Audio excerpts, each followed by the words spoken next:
Here's the question President Barack Obama faces when he turns up in Moscow. Who really holds the levers of power? Vladimir Putin, the prime minister, or Dmitry Medvedev, the president?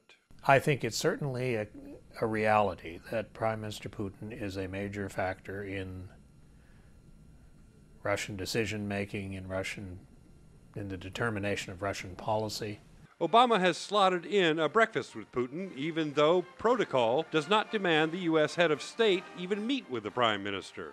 It would be wrong not to meet with Putin at all, since he is the top decision maker. So I guess this is a very delicate dance, and Obama should find a way to dance it.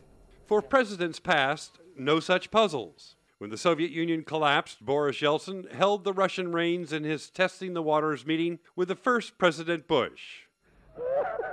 Yeltsin, well entrenched by then, famously had Bill Clinton nearly doubled over with laughter. Then came Putin, who was to become Russia's strongman president, but had said in his early days in power that he wanted a new start with the United States. But much intervened, especially the Russian war with Georgia, the former Soviet republic, and Russia's refusal to unite with Washington against Iran and its nuclear ambitions. Relations were at their worst since really the beginning of the Gorbachev era. Obama administration officials privately downplay Putin's role as Medvedev's puppet master. And Obama, who has already met with his Russian counterpart, plans to spend far more time with Medvedev than Putin. The Russians see it differently, however. What worries them right now is their economy, 10% unemployment.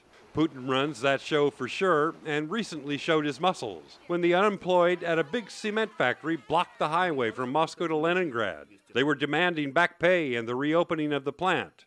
Obviously trying to deflect blame for the country's deep recession, Putin, on television, berated one of the country's wealthiest men, Oleg Deripaska, and forced him to sign an agreement to pay back wages and reopen the factory. Putin lashed Deripaska, one of his most loyal supporters among Russia's newly and famously rich. At one point, Putin said, "You have made thousands of people hostages to your bloated ambitions, inefficiency, and possibly greed. It cannot be tolerated."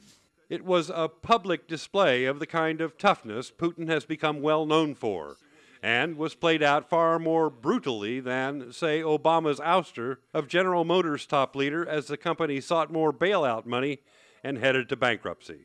Officials are speaking hopefully about what Obama calls pressing the reset button on U.S.-Russian relations.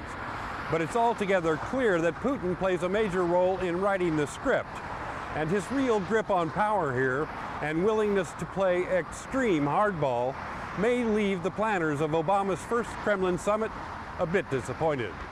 Steve Hurst, The Associated Press, Moscow.